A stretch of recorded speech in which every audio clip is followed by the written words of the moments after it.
So I went ahead and finished up on the exhaust side off camera. It's just a lot of work, and it would be a whole lot of the same thing. So you guys get the gist of what I'm doing. I made them a little bit bigger than they were, and just reshaped them so they're all consistent across the board. The ports are now, like I said, very equal in shape and size, so everything should flow a lot better. When I first started, everything was kind of all over the place. Each port was a little bit different shaped, all kind of funny looking, and different sizes, of course. So now we've got some consistency across the board, and now the exhaust side is finished. I also went ahead and on the valve guide, just kind of rounded off the edge of it. I didn't go too heavy. I don't want to have to replace those by ruining them with over grinding them or something like that. So I just went really lightly and kind of rounded off the edge, the sharp edge where the valve goes in, so everything kind of will flow and let the exhaust passes by a little bit easier. Okay, so for the intake side, as you can see where I made scribe marks, there is not very much material to remove at all.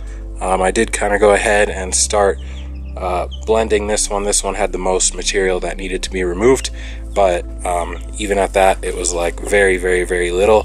So I went ahead and removed that material, and now I'm just kind of pushing it back and blending it in with the rest of the port.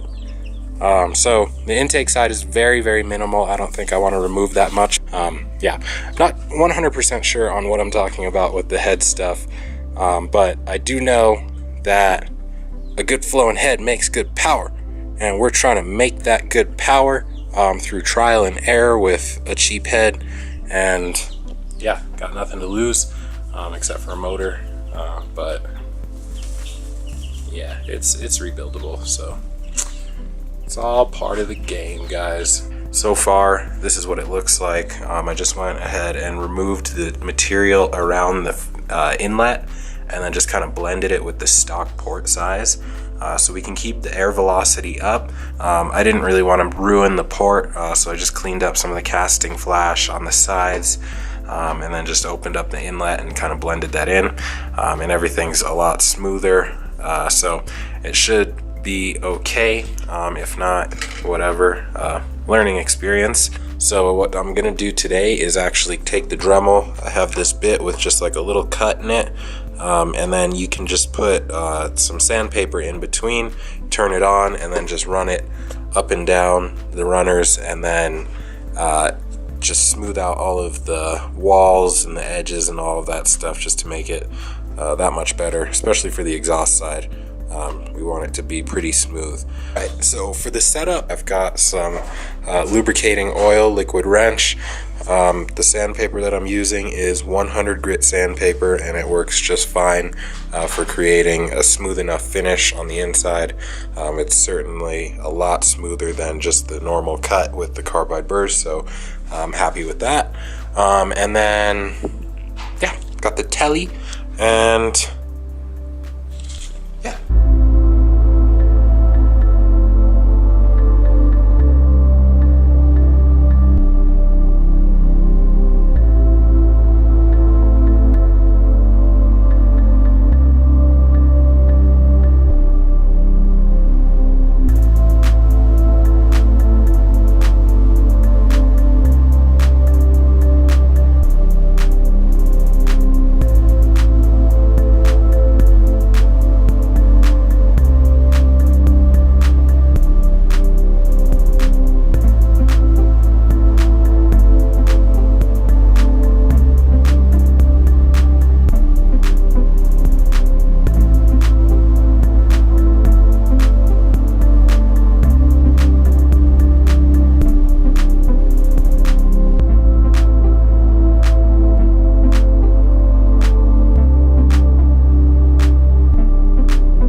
project has been one of the harder things that I've done with the car, and it's not because it's like super hard, but it is because it just takes so much time to port and make sure everything is the same, everything is consistent, you don't go too crazy, and just keeping the head as stock but also kind of modified at the same time. I don't know how to explain it.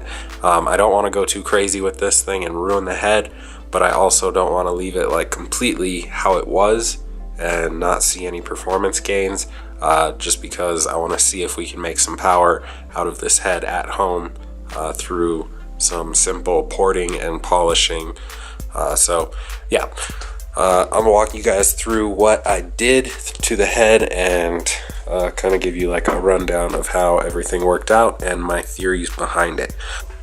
So basically, for the intake side, I didn't want to change the inlet ports too much to where the car would run like super different when we bolt this head up to the car, because chances are I'm probably not going to get a retune at the moment.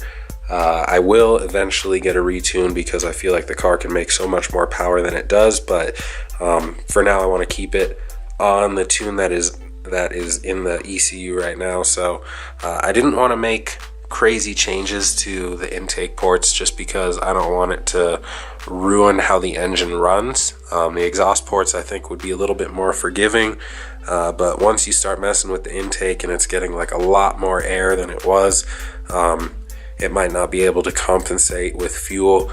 It might be like just out of whack in that sense. So I just kept it very mild on the intake ports and opened it up very little at the opening, and then just blended it back in with the stock port size, so we can stay as consistent with the OEM standard as possible. So it'll run like it normally did, hopefully, and we will be all good, and then it looks all pretty. So all of the casting flash is all removed out of there.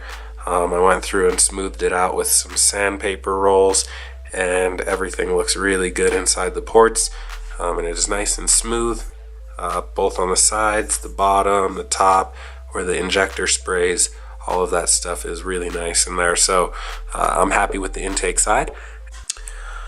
So for the exhaust side, I focused on getting a gasket match and then just pushing it all the way back to the valve seat. I also focused on getting everything very uniform from port to port. There was a lot of variance in size and shape, so I just focused on getting everything the same size consistently throughout the port, and just making everything flow as equally as I possibly could.